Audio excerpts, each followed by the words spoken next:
Everyone, this is Krypto Panda. I'm here with the Long Vacation and Toshi Flow. Welcome to the show.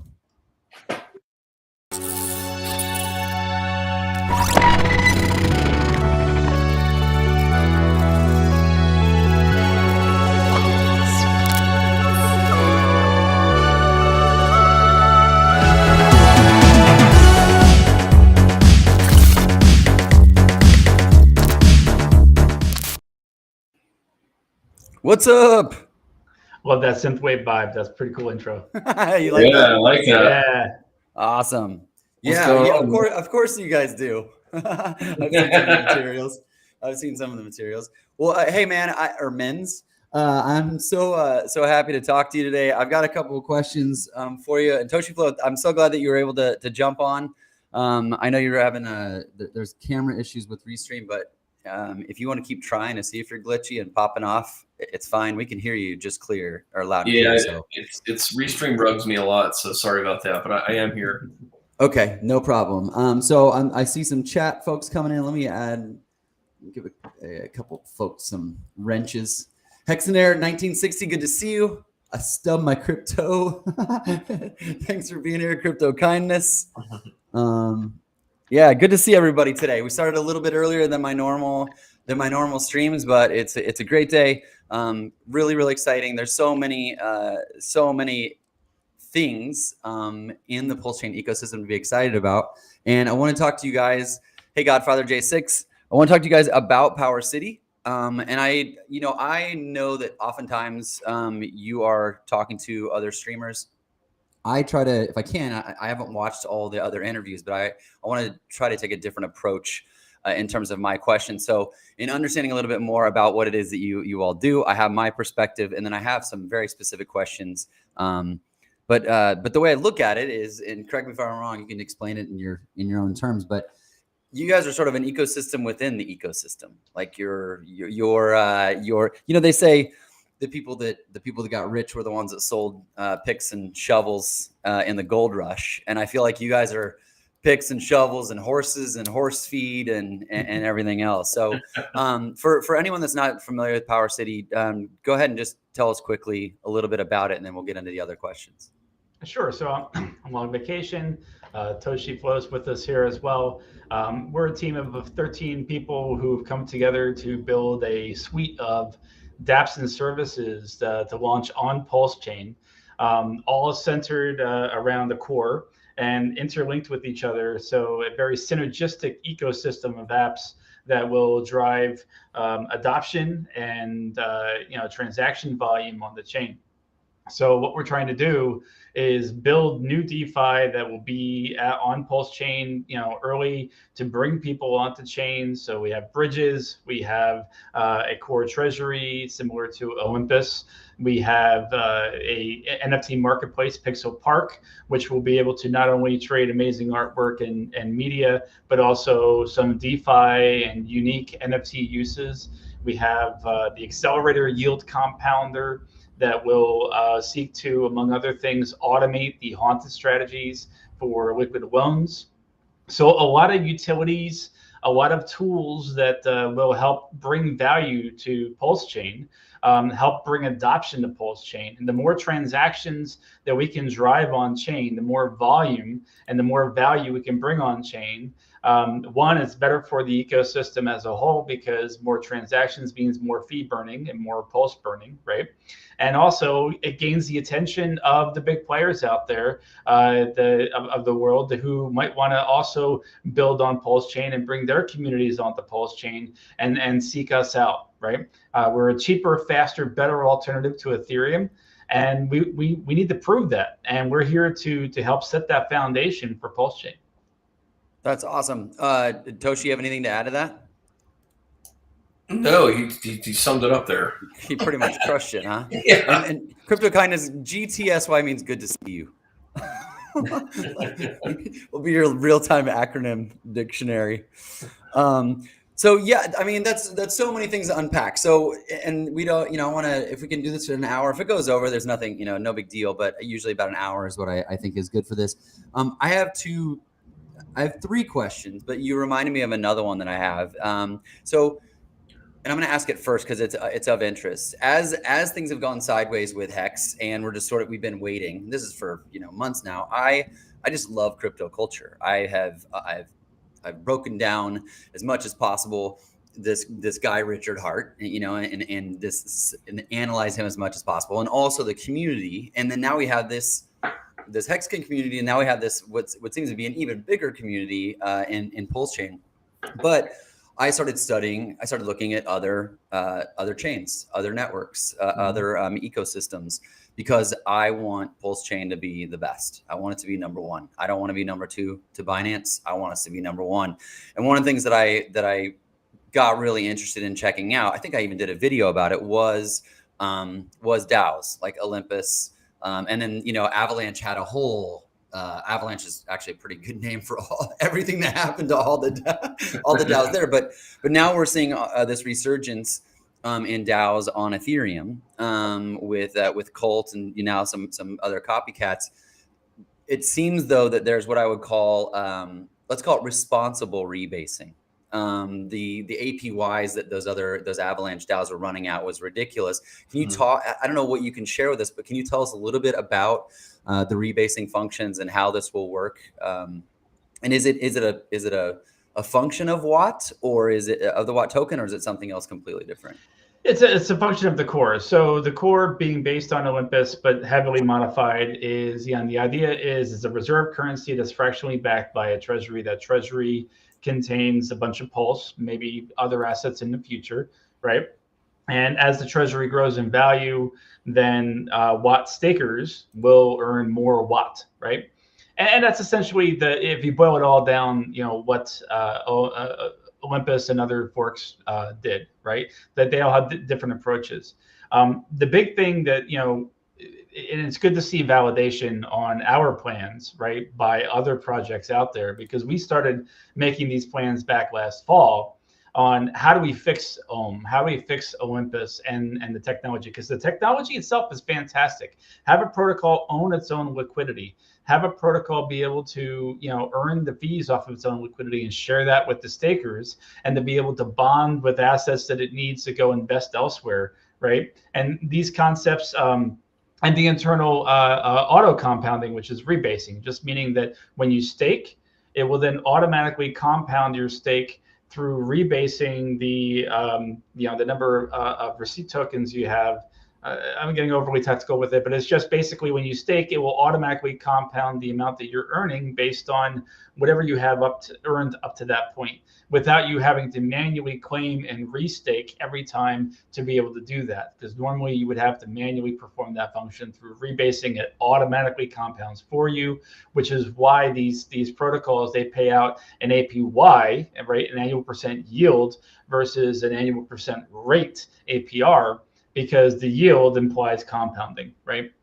So our goal, right, when we saw Olympus early on, was to fix a couple of the major issues. One is the rampant inflation, especially early on in the protocol. By launching with significantly high staking reward rates, right? Those yields were, I think for Olympus, 100,000 or more at beginning.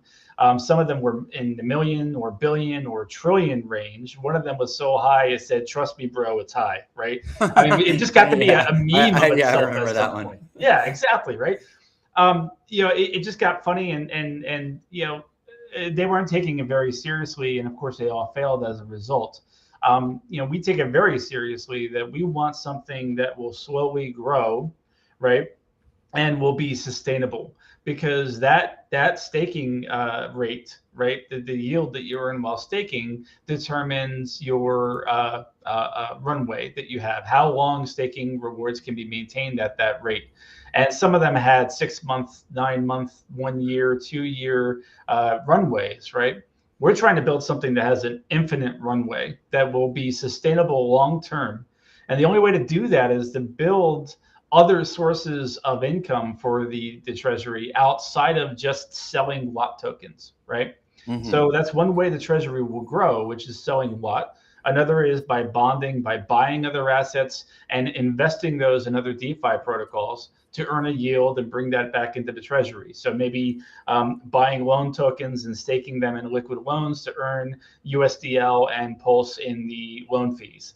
Maybe it's buying PulseX and single asset staking that in the PulseX pool to earn rewards there, for example, right? But the most important part is to actually build and launch all of the other dApps in our PowerCity ecosystem, that the core will fund that growth and will then build a series of other applications around it that will feed their revenue back into that core treasury. Kind of like a real estate investor who goes and rolls the income from one home into buying another home, and then uses the income from both of those to buy 2 more, and those 4 to buy 4 more, and they just keep snowballing their investment, right? This is the same idea in that it's no longer dependent upon new people coming in the door. It has its own income set up from all these other utilities that are doing their own thing on chain, but they happen to be sending their revenue back into the core. And by staking your watt in the core, you are participating in that growth, because that growth drives the ongoing staking rewards. I love it. So Tyler, it's bamboo juice that I'm drinking. Thanks. So is it going to have will it have the normal dashboard? It will show the runway? Is it like a buyback mechanism, or I should say whatever the treasury is? Is a rebate? I don't know. Because I know about this now, maybe I'm getting a little too technical. I'm not keeping it simple, but I'm like, how many hours, how many times a day is it rebasing? We're tweaking that right now. So the front end user interface is being developed right now. It's just in its early stage. The contracts are pretty much done. There's some tweaking that needs to be done there as well. So we're at a critical point where we're looking to design it, but we're looking. So it might not look exactly, it's probably not going to look exactly like the other forks, right? It's going to be different. It's going to be unique. It's going to be custom to what we're doing here. As far as how often the rebases are, we're playing with a couple of scenarios, and we're modeling out the impacts of those long term. We want to go with a longer rebase period than 8 hours. We think a longer rebase period pairs with the lower APY sustainable rate a lot better, right? So you're still compounding, but you're compounding maybe on a 24 hour range or something like that instead of an 8 hour range. So like I said, we haven't quite dialed that in. We're not ready to make any formal announcements on exact numbers yet. So we're playing around to see like what truly is a sustainable APY, what truly is the right kind of rebasing period. How quickly do we want this to inflate early on versus once we have additional dApps in the ecosystem up and running to now fund those staking rewards from other revenue sources, right? Yeah, I love that. And it's funny because people say things like if you have first mover advantage, and I feel like sometimes in software it's better to have the data points and see. You saw all the things that didn't work in those other projects, and it just became they're all running hot. People were just literally dumping every 8 hours or whatever it was, and I mean they all just got completely wrecked. So I like that I love that you're doing it, because I thought I was actually disappointed when I saw the whole thing kind of blow up over there, because I was like, this actually is a cool idea. Fundamentally, the way that they were doing things seemed like, I mean, truly a good way to disrupt the VC model and let everyone have skin in the game. And the fact that you guys are then also have this plugged into your own ecosystem and dApps that are created, inside, it has this flywheel feeling. Well, and a lot of the team, we played around with the different Olympus forks, some of the Node forks, and some of these other DeFi protocols. We've been playing around with this, stuff for a long time, comparing nodes, and we stay up till super late brainstorming. Well, hey, how can we make this better? And that would be so much easier if it did this instead of that. And and that was really truly the birth of what PowerCity turned into over time, to be honest, because it started with this one core idea, like, well, how do we make Olympus better? And then it turned into this whole ecosystem of things. And as we started then saying, well, hey, well, we can do this as well, and we can pass the revenue from here to there. Oh, but if we're going to do this, we might as well make that better, and we can add functionality and sustainability there. And it just snowballed into this massive plan of kind of trying to take over DeFi for PulseChain, because we need good projects at launch. We need to build on the chain. We need to give people a reason, these millions of users who are getting a free airdrop, a reason to stay on chain, to put those assets to work on chain instead of trying to exit to Ethereum, right? And we need good DeFi to do that. And we definitely love seeing all the different projects that are launching alongside us here. A lot of respect for everyone who's building on PulseChain, and respect to you and others who are supporting those teams, because this is how we're going to catch the world's attention, right? If we just wait for it to happen, then it's going to be a long ride, right? But if we go out there, we were given this first mover advantage to go build. Right, we were the first ones to know PulseChain is coming. We're the first ones to be able to take action.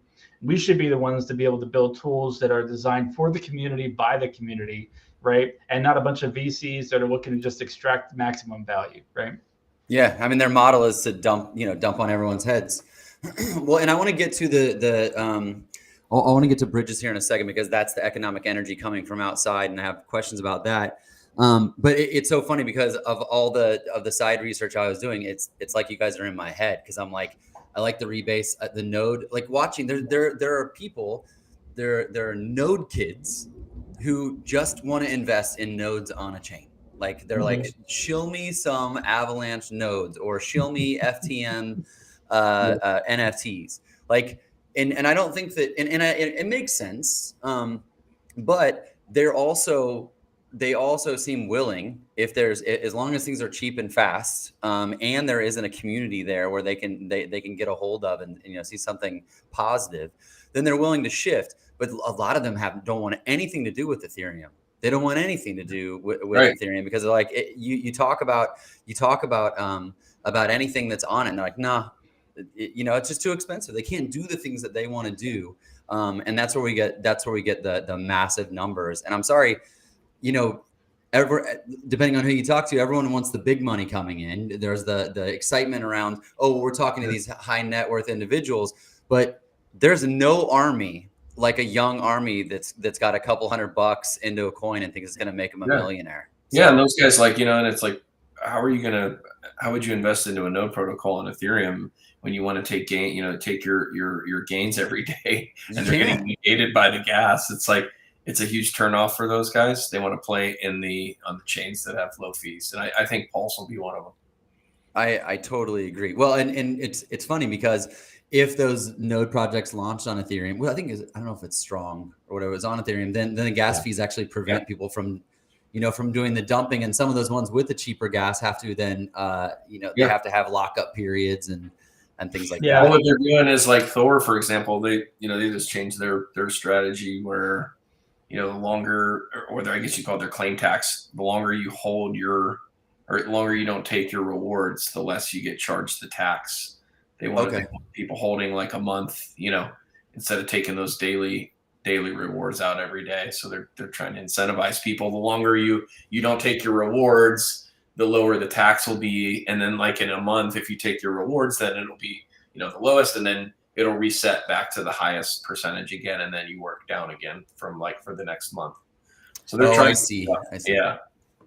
Well, it's funny. We were talking about this earlier today, Toshi, Pulse Jesus, and I, and the irony is, like, all these protocols are trying to solve the problem of a Ponzi, which is amazing, right? I mean, they're basically issuing tokens in exchange for you to set up a node that nobody's using, right? And this is like another one of those things where we saw, like, all these protocols come up and pop up in the area, and we were able to learn from their mistakes, right? And I think their mistake is they did not have a full end-to-end revenue model set up, right? And the problem there is that they're not selling access to the nodes in Fura style, right?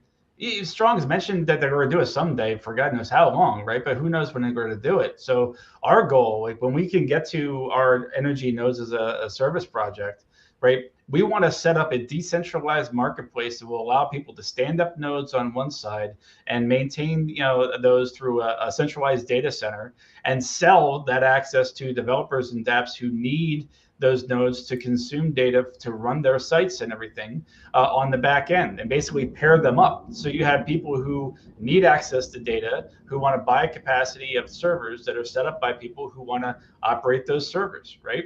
And now you have an end-to-end revenue model that is sustainable, that you're not just giving away stuff for free, that you actually are creating something that, is just like renting out your house in a sense. You're renting out your server. Yeah, it absolutely makes sense.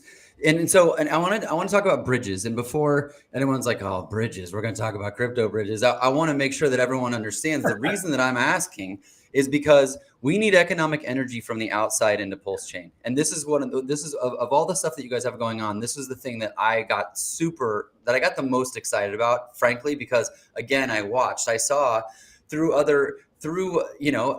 had crypto. I had crypto before Hex. I did, and I still have some. That's not Hex, and in some of those cases, I get paid from another chain. I can't move it.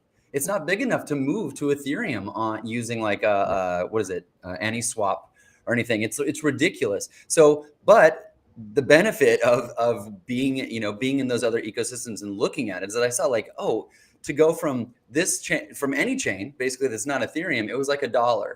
And so can you talk about a little bit, explain to me why I'm excited about this and how that will work, getting economic energy from those other chains into the PulseChain ecosystem, because unless I'm wrong, at launch, it's going to be Ethereum. That's it. Yeah. So Pulse Ramp points to Ethereum, and I totally respect that, right? Ethereum is where the massive amount of DeFi money in TVL is, right? I mean, so it totally makes sense to have a bridge to Ethereum. But the problem is when you want to onboard your nieces and nephews, your grandparents, your aunts and uncles, and everybody onto PulseChain, and if they got to lose 20, 30, 40, 50% of their small bag that they want to bring in to play around with crypto, and they're losing at the fees, well, where's the fun in that, right? I mean, no one's going to want to do it. But if you give them easier, cheaper, more efficient routes onto chain, then there is a better way to retain more of that capital onto PulseChain and to be able to put that capital to work in other projects that are actually running on PulseChain versus giving it away to Uniswap and bridge fees and other things, right? So what we're trying to do with the Transformer cross-chain swap is allow you to bridge value from Avalanche, from Phantom Opera Network, from BNB Smart Chain, Polygon, and others onto PulseChain quickly and easily. And you go from native coin to native coin, meaning that I could easily onboard by going to Coinbase, buying Avalanche or AVAX from directly from my bank, move that AVAX into my MetaMask wallet, and then use Transformer to bridge that and swap it directly over into PulseChain into Pulse coins. Okay, so you don't have to buy USDC version on Avalanche. Oh my God! See, you gave me even more reason to be excited about it. Yeah. So you're talking 3 transactions, and you have everything on chain in a coin that you can transact with too. So you don't have to worry about, do I have Pulse for fees or not? Right? You're not worrying about wrapping a token from one chain to another and hoping there's liquidity or not. You're just going directly from the native coin over there to the native coin over here, and then you can do whatever it is you want on PulseChain. That is so cool. Go ahead, Toshi. And your brother and grandma won't think that you charged them a finder's fee for onboarding them. Yes, it's like people that are just coming into crypto, like they don't even understand like this gas fee thing. So you bring them onto Ethereum and they have, whatever, $5,000 to put into crypto. And it's like, they see like, before they even had a chance to, really do what they want to do. It's like, wait, where'd my money go? They wrap their head around that gas fee. And it's like, wait a second, what? Well, and like, yeah, I mean, and the thing is, like, I have a friend, someone paid her for some services and they paid her $250 in crypto. She's not in crypto, but she's like, I want Hex. And I started, I mean, literally, I was like, okay, you know, I want to stake Hex. And so we talked about it, and I was just like, I couldn't recommend it. And she didn't care. She's like, I was like, you have $250 and it's going to be $100 to buy and stake it. And you know what? She didn't care. She paid, but not everybody's like that. Like most people are not. She just was like determined to do it. You can't scale that way. You can't scale dependent upon these like unicorn people that are so excited about something they're willing to pay 50% in gas. So I get bummed out when I like something on Ethereum. I actually get bummed out, and the reason that there you go. First thing I think about is how bad they're going to rate me going in. Yeah, it's just what happens. It's not good. Be a nice feeling to not have on Pulse. It's not good. So yeah, okay. So that was my next question was like, can you explain the exact process? But that's it. Send Avalanche to it's called Transformer. So the cross-chain swap is called Transformer. We're tweaking some of the details right now, so I can't get into exactly everything of how it will work. We did release a kind of a high-level preview of what the interface could look like, but that was a work in progress, right? So everyone bear with us. Software takes time, but the idea being it's once you're on one of the chains, you want to come to PulseChain or vice versa, right?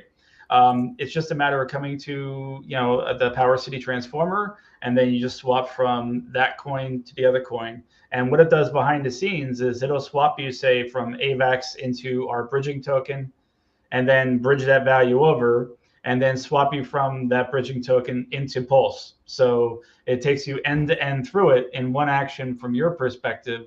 So you don't have to worry about how many transactions it takes to bridge something over, swap in and out of things, and convert, and this, that, and the other. So we're trying to make it as easy and streamlined as possible. And is there a tie to staking Watt to that, or is that a completely separate? Indirectly, because Transformers bridge fees will feed into the core. And so that's one of the income sources there for the core that will drive staking rewards. The other thing is the liquidity for that bridging token will be owned by the core, right? And that's the nice thing is we don't have to continually bribe people to provide liquidity for the bridging token, for Watt. It's all owned by the core itself. And so those trading fees as well will be earned and will help grow the treasury, and then therefore fund future staking rewards also. So you can see that everything is designed to bring value back into the core treasury, and all of that value then will help continue to build and expand the ecosystem, right? So there's a portion of the treasury allocated to continual growth, development and design and operating the ecosystem of dApps. And then there's another amount that's focused on just the staking rewards. Another amount of the treasury could potentially be used in the right scenario for buyback and burn of Watt tokens if needed, or investing in other DeFi or so on, right? Awesome. So I have a question. I have a question about stable coins. So it was just announced, BlackRock just announced they're taking over USDC. I told you in a message earlier that there's just something doesn't sit right with me that USDC on PulseChain will be copacetic, especially not at the beginning. I've heard Richard Heart say multiple times, well, they might get sued by their users. And I'm like, that doesn't mean anything. That doesn't mean that we'll get it back if they just render it completely useless. From what you guys are, from what you've seen, what do you think the most reliable? I don't even know if this is controversial, but I don't care. I just want to know what do you think the most reliable stable coin on PulseChain will be, at the beginning? I know we'll see things shake out later. One that's not getting copied over. Yeah. One that's not getting copied over. Dude, that is a really nice, careful answer. Yeah. Do you have one specific that you could mention or no? I'm gonna try to get it out of you. Yeah, I mean, look, I love liquid loans. USDL, I think, is going to be a great algorithmic stablecoin, right? Okay. And it's on Pulse, right? This whole thing's going to be created on PulseChain, so the only drag about that is the wait time, right? So PulseChain launches, and we got that window of waiting for oracles to come over, and and for them to in the market to settle down, and then they launch, and then that USDL is available. But if I had to pick, it'd probably be USDL. I don't really see anything else that I would trust more than that as far as stablecoins go right now. Okay. Yeah, and that doesn't count as a shill because I pulled it out of you. You just mentioned it, but I mean, because I was even looking at like Magic Internet Money. I mean, it's on multiple chains. Yeah. Danny Sesta's interest is in being the stablecoin for DeFi. So I can't imagine they would, Yeah. But again, I don't know. I use it a lot, like always bridging it from like Phantom to Avalanche, and vice versa. Meme. Yeah, Meme. Whatever. Yeah. Oh, okay. Using the Spooky Bridge, it's pretty easy to just bridge over. I do like Mem. I just, again, same thing, just the whole copy thing. I mean, PUSDC could be like, it could go to 0, right? Yeah. It just could. And I think right away it's going to just, I think it's going to be way out of whack. Yeah, we'll see. And I can't remember the news. It was in the news, and of course, I think in our community, people are they're really good about sharing some horrible things that are happening, but then don't follow up if it got fixed. But I saw that someone talked about a stable coin that it's lost its peg or something and went to 80 cents. Yeah. So again, I'm not trying to like FUD it. It's just I was already feeling uneasy about it, and then BlackRock's like, we're in charge of it, and I'm like, nope. Well, I think the challenge with anything that's being forked over, it's not backed. It's a magic internet copy, right? Mm-hmm. So it's a fabricated, copy of something that actually is backed on Ethereum by something else, right? And we can argue whether or not it's backed properly or well or not for each of the different stable coins. That's a whole separate discussion. But the point being that if it is just a forked copy of a stable coin or a wrapped token for that matter, it's literally backed by nothing. So then you get into the question of, okay, one, is there faith in the token to retain some level of value that people would want to continue to use it, kind of like the US dollar, right? And even beyond that is the technical questions of, will it be able to operate properly and maintain its peg properly on the coin once it starts trading, on the chain once it starts trading? Mm-hmm. And that really comes down to some, it depends on the stable coin, depends on how its peg is designed. Some of them have different methods, right? If it requires oracles and other details, then that might not work, right? So what happens now if you have these forked copies of stablecoins that even if they aren't locked by the issuers, they are tradable, but now they're trading at 80 cents, 50 cents, 20 cents to a dollar, they just become meaningless. Yeah, exactly. Mm-hmm. So you want something that's either bridged over EUSDC, right? Or you want something native to the coin, to the chain, right? So like USDL or some other stable coin that comes to and is issued directly on PulseChain. In my mind, that's going to be your safest route. But that means bridging new value onto the chain through PulseRamp, or launching a new protocol that will mint stable coins in some manner on PulseChain. Mm-hmm. Yeah, that makes sense. And yeah, I mean, I hear loud and clear. You're talking about it doesn't have value except for what we believe in. And if you hang around on crypto Twitter enough, there's a lot of tether fudsters that will have you believe that not all that's even pegged appropriately, but it's somewhat pegged and somewhat backed. I shouldn't say pegged. I should say backed. Somewhat backed and mostly believed in. So I definitely thank you for that. And I wanted to ask. It's funny because you think of stable coins, you think stability, right? And in this instance, it's the opposite of stability. Well, and one of the major reasons, a major service on Ethereum that helps, with arbitrage. So part of the reason why these stable coins keep their peg is through arbitrage, right? Where you can get it for, less than $1. You go and you buy that up, and then you sell it for more than $1 elsewhere, right?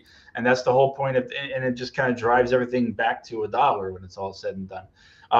A lot of that's done on on Curve, right? Mm-hmm. Well, will Curve be operational on PulseChain? Will it even work? Will it even exist and be a thing?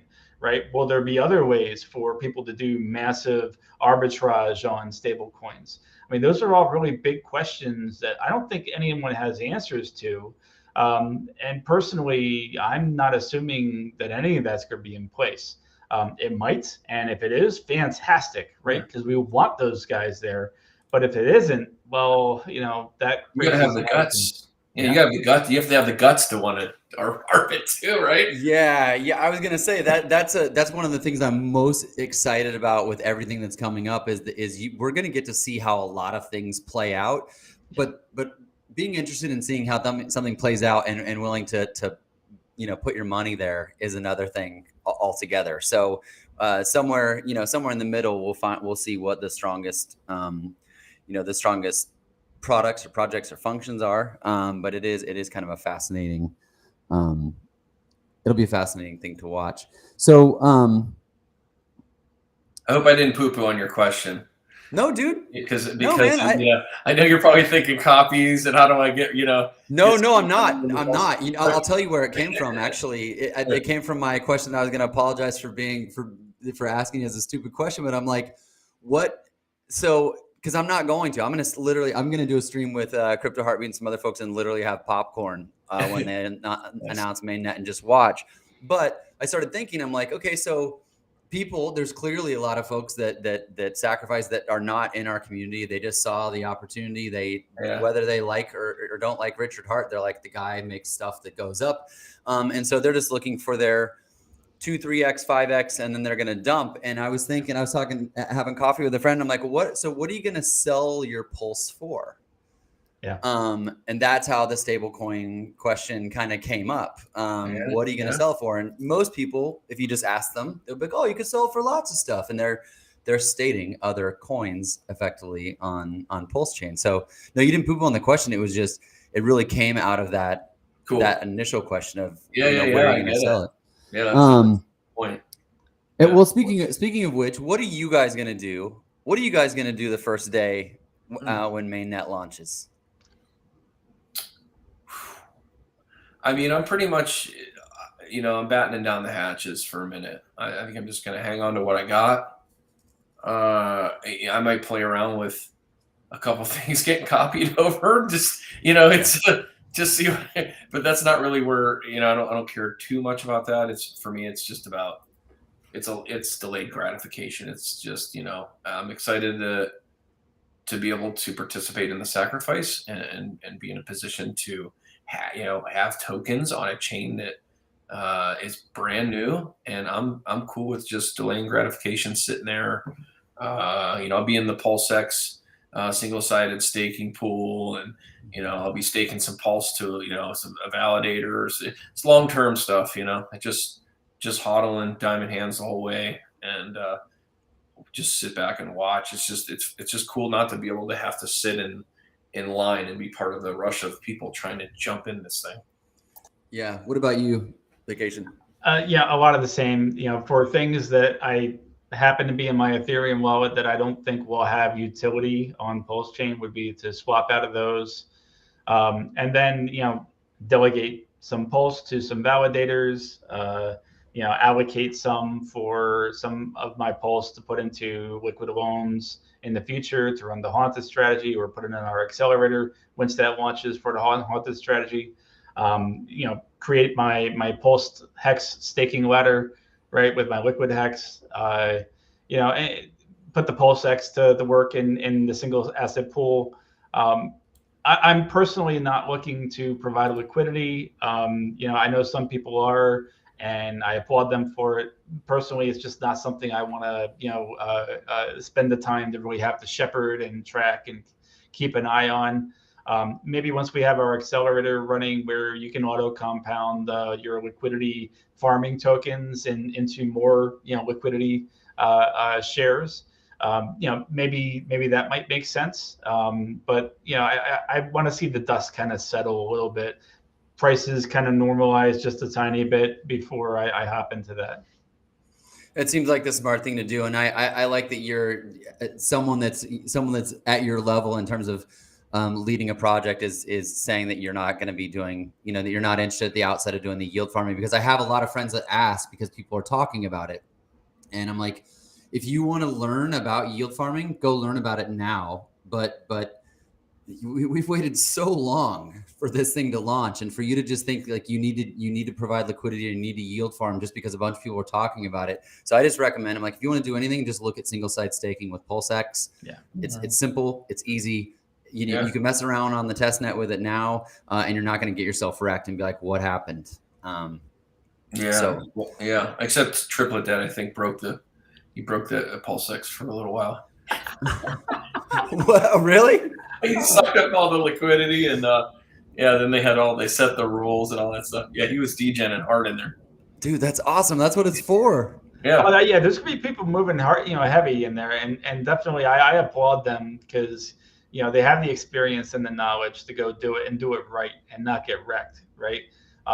For people who have never provided liquidity before, they've never yield farmed before, the best thing I can say is do your research, please. Do not get wrecked. Do not go hopping into something and then suffer impermanent loss when you go to pull those tokens out.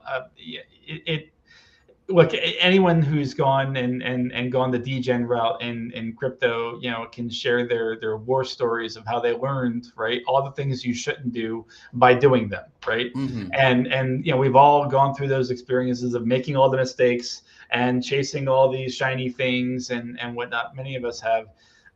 And the best I can say is just, there's a great YouTube channel called Tokenomics that walks through a lot of key DeFi concepts like liquidity providing, yield farming, and so on. I definitely recommend that. Educate yourself. It's called Tokenomics? Yeah, Tokenomics. And he does an animated kind of a walkthrough, really, really in-depth, very easy to understand. Highly recommended. Very cool. Yeah, I mean, it's funny because we if people that were here in Hex before PulseChain got launched, we were all sold on delayed gratification, and so now people still are excited about that. I mean, it's really good. But then now we've got this new chain and this new DEX, and you see people sort of like feeling like they should be doing something. And look, I've looked at the chain. There's a lot of closet degens, which is fine. Be a closet degen. But the idea that you need to be doing something because these things are happening is just not. It's going to make people get wrecked when they didn't have to be. When they didn't have to get wrecked, all they had to do was just sit there. It's okay to just sit there with this chain launching. Like get a feel for it first. Don't just don't go bananas. If you don't know what you're doing, get the hang of it. Yeah, I agree 100%. So you guys have a sacrifice running, I guess, until mainnet goes live. Is that right? Is it, or for longer? I don't know. Is it open ended? Is there a closing date on it? I want to make sure that we're mentioning that for people. So sacrifice. Yeah, sacrifice is open until PulseChain launches, and then it'll close.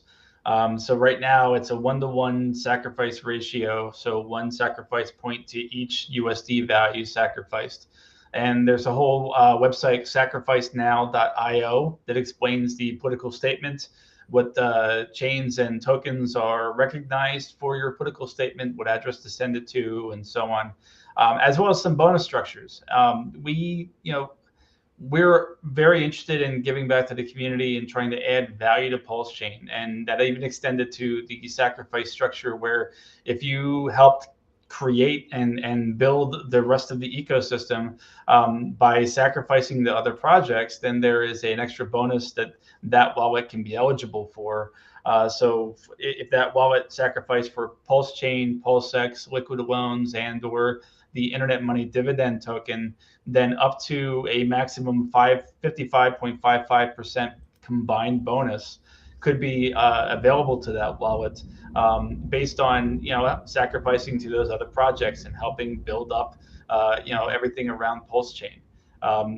We extremely respect the community for what they've achieved. Right, look at the massive amount that Richard Heart of support he was able to garner for PulseChain, for PulseX, what the community has achieved in those events alone, right? And now also for these other projects that are coming to the chain, we understand sacrifices are challenging, and that's why we've tried to make ours the fairest sacrifice process of any project launching.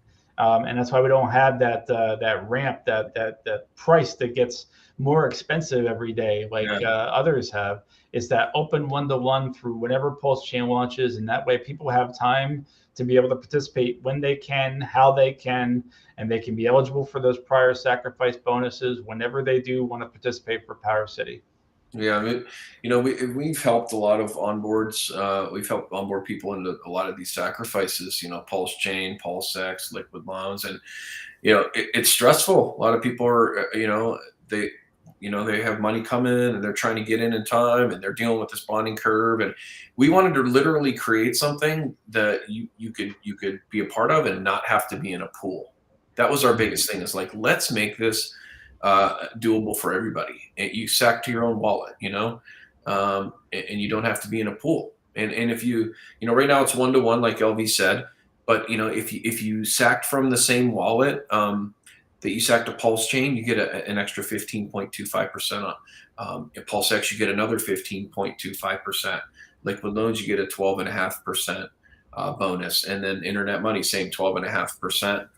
And then on top of that, we have milestone bonuses where you can we pick wallets literally, and wallets get picked in a drawing to receive additional bonuses. I think the last one we did was, what was it, a 35% additional bonus, which was, and there's more milestones to hit. So it's absolutely still a great time to sacrifice. It's still open.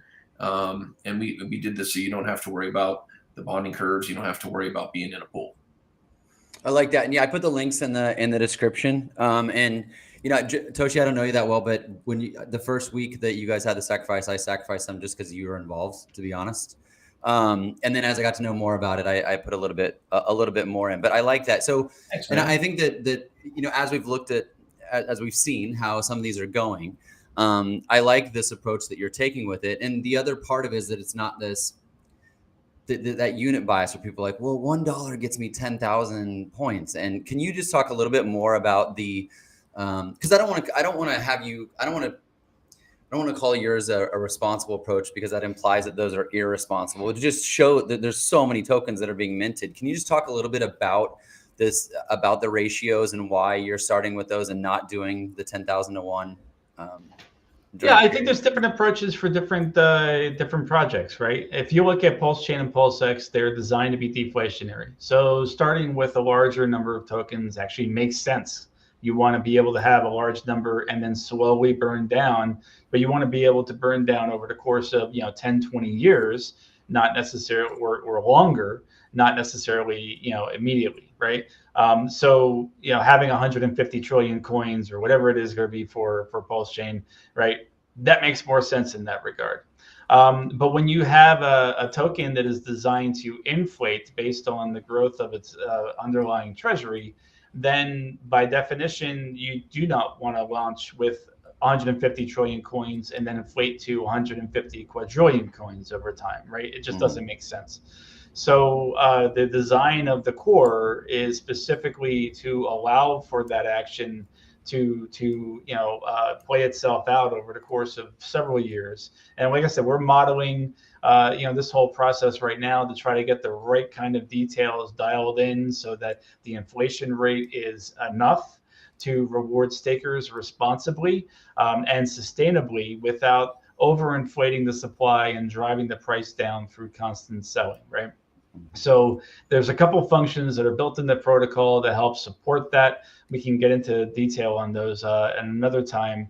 But the goal is that we're trying to be design it to the protocol. We're trying to allow the protocol to do what it's supposed to do versus forcing it into a model that someone else set up, right? So someone else's 10,000 to 1 might not make sense for every project out there, and better to figure out what works best for you than to just copy and paste, right?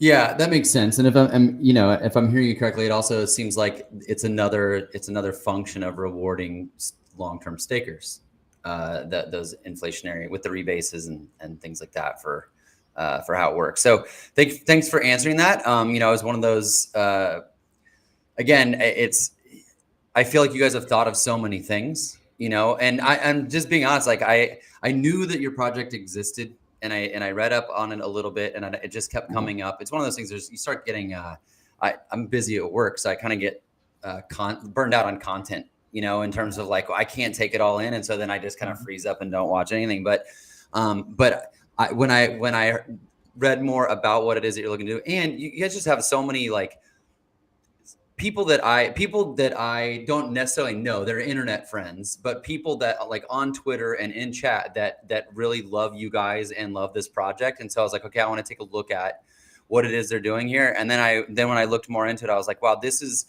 an absolutely necessary component of mass adoption on the chain. And for the longest time, I was like, I'm just going to talk, I'm mostly about Hex, mostly about that and Pulse. I'll talk a little bit about PulseChain, but man, I've just become Hex is amazing, but it is what it is. It's there. It's great. It's your savings account. It's everything. Mm-hmm. There's just, as someone that's streaming and making content, the exciting things going on in PulseChain, it's just easier to talk about really, really cool stuff. And you guys have a lot of those things going on. Thanks, man. That's awesome. And, we're proud to be able to offer it to the chain. And personally, I'm more proud that we actually have something, because most of the times when we come up with ideas, our team, the first thing everybody tries to do is break it, right? And they try and break it 1,000 different ways. So if somebody has a good idea, believe me, this thing's going through the grinder. And if it comes out the other side, believe me, it's a good one. And the team is rigorous about this, and we're always trying to break stuff. What's wrong with it? How could this go wrong? What could this possibly not be good for? And that's just what we're used to doing. So and then having this stuff be our own ideas and that we're bringing to the community. It gets really. We just try and break it. We try and do everything we can to make sure that it's a good product and it's going to work. And we've brainstormed crazy stuff. Yeah. Well, I by the way, that coming up with ideas and trying to kill them is wisdom in business. A younger me was thinking up ideas all the time, and because I had the idea, I felt like I needed to run down. And now it's like I don't need more things pulling my time away. Yeah. So then even when we, like, let's say we have a great idea and it's been through the grinder and we're like, okay, we really think this is great. Then we have to take it to our lead developer and our developer teams, and then they put it through their grinder. So then we got to pass that point too. So if it doesn't get past that, then it's back to the drawing board. But believe me, it goes through a lot of phases to get to where it's at. So we're excited about that, and we want to see this thing be sustainable, a real ecosystem, and we couldn't think of a better place to put it. I love that. Let me see if I've gone through all my questions here. Well, so is there anything? I think I got them. I got all mine. My personal ones. If chat has any, they can post them. I see people just. You got folks that are obviously really, really excited about this, and I feel like. I don't know you. Like, I wasn't paid to do this. I don't really care, but I get this feeling because I just found out, I just really understood what you guys are doing, but there's going to be a lot of people that are like, shit, I wish I would have found out about this earlier. Like, and it feels to me like an, if you know, kind of situation. I don't know what your guys' response is to that, but that's what I had because and let me put it this way. I think maybe also we hear about some of the other projects because they were so polarizing. Like there's some people that, it's not, Richard Heart didn't make it, kill it. And you guys seem to have, I guess, I don't know if it's enough people that have been in the community longer or whatever, but I've seen nothing but positive things about PowerCity and what it is that you guys are doing. And so kudos there. It doesn't seem to be controversial. Maybe that's why I hadn't heard about it, because that stuff unfortunately rings really loud and true. I just have a feeling that people are going to, that after it starts, they're going to see what you guys are doing and be like, oh man, they had a sacrifice. I could have participated in that. And that's definitely the feeling that I had. Yeah. I was actually excited when I checked a couple weeks ago and saw that you still had it going on. Because I did like the first week. I saw some message. I was like, oh, I'll put some into it. Yeah. You know, and we are really trying to pull people onto the chain. Like, you know, LV said this many times, and it's, you know, if PulseChain just launches and we don't, and people don't know, have anything to do, they're not going to stay long. They're going to bounce, right? They're going to go back to Ethereum or go back to Avalanche or go back to Phantom. And they're just going to get bored, right? So we have to have things for them to, if they come over, it's like, you know, it's time to make that first impression. People are going to be looking around. Well, what does the chain offer? What can we do here? Where can I put my money to work or my crypto to work? They want to know what's going on. It's got to be something for them to interact in and or interact with. And we feel the ecosystem brings a lot of that to the table because we're cross chain. We're across all the chains using different projects. Like I'm on AVAX and Phantom a lot. You know, Ethereum every once in a while, you know, when you know, if my stomach's feeling strong enough. But mostly, you know, the other ones, especially, and it's hard if you use Phantom and you know, and AVAX, it's like you don't even look at your MetaMask really to see what the gas fee is. You don't even you stop looking. So when you go into Ethereum, it's like, dude, if you don't look, you're like, oh my God, it's like, you know, it's walking on eggshells, and that sucks. I think that's why a lot of people get turned off. Dude, it's like, I mean, it gets crazy. You're right. You don't even have to check if you have a buck. If you got a buck in AVAX or FTM, you're like, you're good. You're good. Or even Binance, you know, like for any of those things. And one thing we're in a good place with the community. It's not cool to be a maxi anymore. People are seeing the power and the benefit of it was never cool to be a maxi, by the way, but it's like, people are understanding, like, look, if we want to win this, we need as much energy. We need to just be cool, like just be cool and welcoming and open, and make it easy for people to get here and feel welcome while they're here.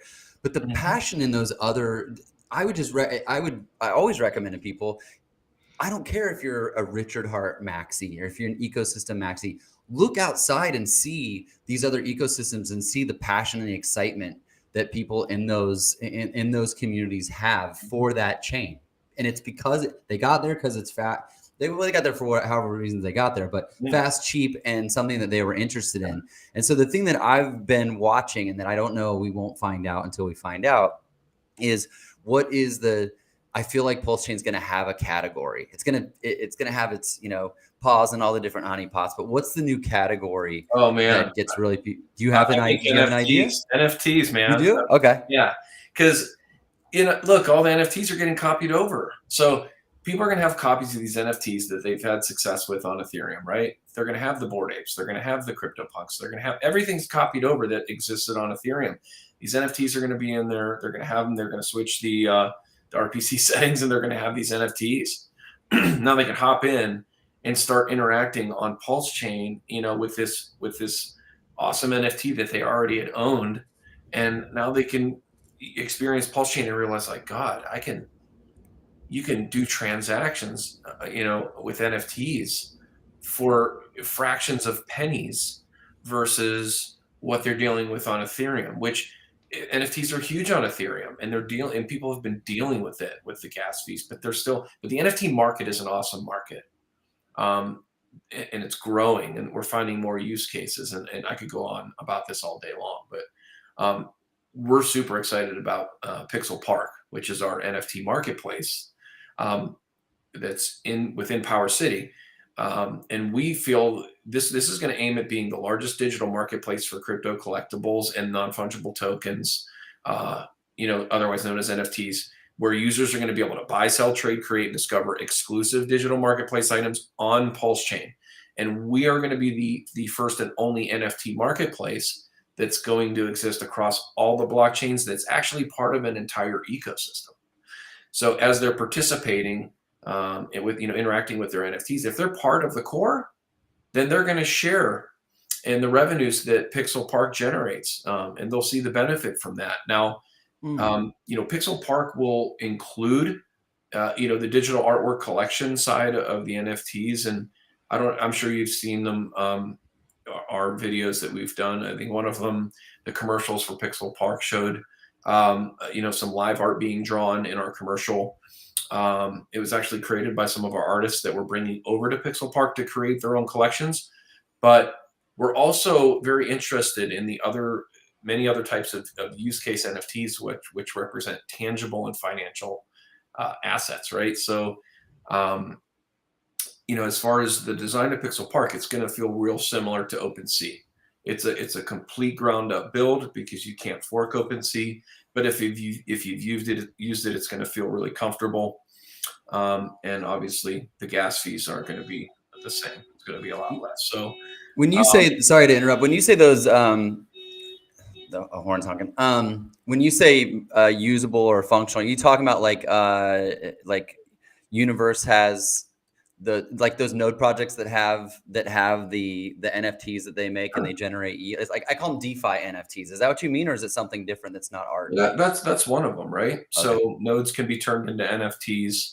Obviously you see things like Hedron, right? But for example, Pixel Park is going to be the first marketplace to exclusively offer tangible tiny homes in the form of NFTs on PulseChain. We have a deal with the largest tiny home manufacturer in the world through a direct partnership, and that's Boxable. I don't know if you've ever heard of Boxable before, but they're the world leader in tiny homes. Mm-hmm. They're unbelievable.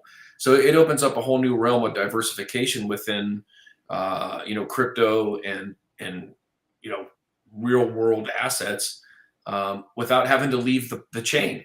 So imagine, PulseChain users can run over to Liquid Loans, collateralize their Pulse, take a loan, receive USDL stablecoin, bring it over to Pixel Park, purchase that tiny home in the form of an NFT, and they hold it in their wallet. They can either trade that home or they can send that NFT in. Okay, when they send the NFT in, they'll have to fill out some information, and then we're gonna collect their information, because at that point you're going to authorize to have this tiny home built, right? So you send in your NFT, and then you'll get put on the VIP list, which is we created because there's 90,000 people on Boxable's wait list right now to have homes built. Really? Yes, it's insane, because there's a 4 million home rental shortage right now in America. 4 million rental home shortage in America. So we worked on this for about 6 months. Boxable agreed to put a VIP waiting list together for us for PulseChain. So when a user comes and they purchase that Boxable home, that NFT, they're automatically moved over to the VIP line, and then their home will actually get they'll be on the list to get their home built, and then really cool. It's a real thing. Yeah.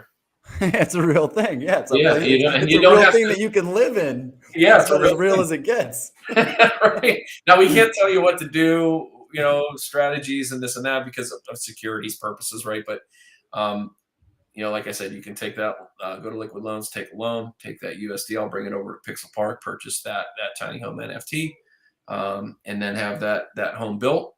And then what you do with it, or, whatever strategies you have with that at that point is up to you. And I'm sure we're going to see people in the community start to release. We've already heard about some strategies they've been creating. So, we'll start to see them surface. Some people had some really cool ideas. Right on. And are you seeing those? Are those ideas in the PowerCity Telegram? Where would people go to? It's just been chatter, like just listening to. I get a lot of DMs about it, and then people in certain telegrams. But I think you're gonna see some rooms come about, and Telegram rooms where people will be joining to do some cool stuff. Yeah, cool. We'll see that soon. And the nice thing is, there are additional DeFi uses that we're planning, for NFTs. This is amazing. First of all, real tiny homes with NFTs is first like amazing and groundbreaking. But now every pun intended. Building on that, okay, well, how do you extend DeFi into NFTs, not just through some of these other projects you mentioned, but within PowerCity, right? So in the future, maybe our nodes project, the node would be represented as an NFT that can be traded on an open market, and whoever owns the NFT can claim the revenue from the node. Maybe in the future, you can time lock your watt stake and for additional yield, and have that represented as an NFT that you can trade on an open market, kind of like a bond market. I mean, there's so many things that you can do with NFTs that open certain doors that just haven't been possible yet. And, you know, again, love the amazing artwork, love the great collections that will be there in the new collections that will be unique to PulseChain, right? And that's amazing in and of itself. We want to take it further, right, and say, you know, there's just even more that can be done with the technology, and more ways that we can tie these dApps together and link them together very closely, and leverage the functionality between each other to benefit, you know, the PowerCity ecosystem. Yeah, and we're not taking anything away from artists. We love art. I'm an artist. I actually create NFTs myself as well. But we actually added some additional features that we're building inside of Pixel Park, and that we're going to roll out into phases. The first phase that we're going to roll out at launch will be our supercharged liquidity. The reason that we're going to have this in place is to solve some of the liquidity issues that you typically see with NFTs. What this mechanism will do in Pixel Park is it'll let the NFT owner exchange their NFTs for tokens they can then use elsewhere. So for example, if you have, let's say you have a CryptoPunk, right? NFT, you can exchange that CryptoPunk for Punk tokens, and then you can use those Punk tokens to then buy a different NFT from within that same collection. It's something a lot of people like to do without having to just off their NFT, or sell it for less than what they'd like to get for it. This is a great way for a solution to that. And it's great that to be able to offer it within inside of Pixel Park. That's phase one. Phase two will be our NFT staking mechanism, and this will give NFT holders some unique opportunities to stake their NFTs. We also feel this is really important to offer as many more use case NFTs are going to make their way into the market, and we're already seeing that. And staking capabilities are going to become more and more appealing to those users. So that's phase two, and these are things that OpenSea does not offer. So we're very tapped into the industry. We're tapped into the users, and we create NFTs and we also buy them. So we know, like, we really have a good feel of what we think people are going to really enjoy, especially on Pulse, and to be able to have that in one place, we feel is going to be a good thing. Yeah, that's awesome. And Tintap, I agree. Endless possibilities. I can't wait. I have one more final question. I'll let everybody run. LV, we'll start with you. There are endless possibilities. You guys have a lot going on. If someone is interested in at the outset, either participating or just observing, where would you recommend they go in your ecosystem? What should they check out first after mainnet goes live? Or what would be your preference? Maybe I know you don't want to give people advice, and you can't. All of our children, we love them all equally. But if you've got a specific area that you're most interested in, I want to hear about that. It depends on what they're looking to do, right? So obviously, Pixel Park, a Transformer, and the Core are the three things that will hopefully be launched at the very beginning together, and then hopefully after Liquid Loans goes live, we can launch the accelerator custom front end to run the haunted strategies. So right there, you have multiple ways that you can leverage the platform based on what your interest is. So if you want to trade NFTs, obviously Pixel Park, right? If you want to run the haunted strategy, our accelerator is the place to be. I'm personally very excited about the Core, especially what we have planned for V2 of the Core. The ability to have those time locked stakes, to have maybe lending and other functionality that we're planning. Don't want to get too far ahead of ourselves, but I see the possibilities of that, and having the ability to leverage your watt that you've had staked since day one in new and interesting ways. To me, that's very exciting, and I'd love to see how it's going to play out. So yeah, if you sacrifice, you get your watt. You can stake that. So just so I'm clear, this is I don't care what anybody else thinks. I want to know this. If I have fiat ready and I want to on ramp it, you're telling me that within like the first week, because I'm not sending. I'm sorry, but now that I know about you guys, I'm not sending Ethereum over to do this. If the transformer is ready, but I could literally send Avalanche from Gemini, whatever, Coinbase. I could send it to Transformer, and then be able to get into PulseChain through the Transformer. Like that would be something that's coming up in the first week. Well, I mean, that depends on when PulseChain launches versus when our audits are done, right? Okay, got it. That's a big question mark, since we don't know when PulseChain is launching, right? It's 2 weeks. Right, yeah, of course. Forever. But really, I mean, it very well could be May, it could be June. And to be honest, I mean, we're not worried about it either way. We're working towards our own internal targets. And, when the code is ready and audited and safe, then we will deploy it. So if PulseChain happens to launch tomorrow, well, then, we'll come, a couple weeks afterwards, then, at least. If it launches in, say, June or July, then maybe, we have more time to build more things in the meantime in preparation for that. Okay, got it. And thank you for that. Toshi?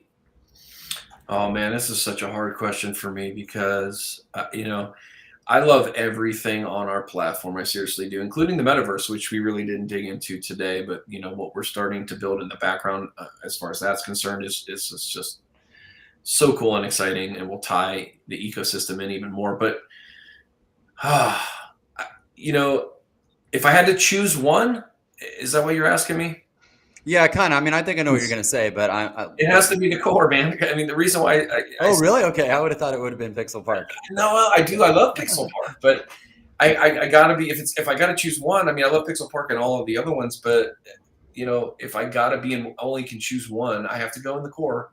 Because the core is what's going to receive all, the revenues from everything else, all of, our entire ecosystem, all of our platforms, the NFT marketplace, the node protocol, the auto compounder, the everything. So if I had to pick one, that's where I'm going, is the core. Now I will be using all of these. And obviously I love NFTs and I love what we're working on in the background as far as that's concerned, but yeah, I'd have to say the core, just because it's the center of attraction. It's being fed everything.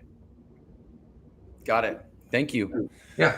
Well, so everyone, thanks so much for your time today. If you like sacrificing for freedoms, there is one still going on. I think you all linked to it from PowerCity.io. Is that correct, or is it? Yeah.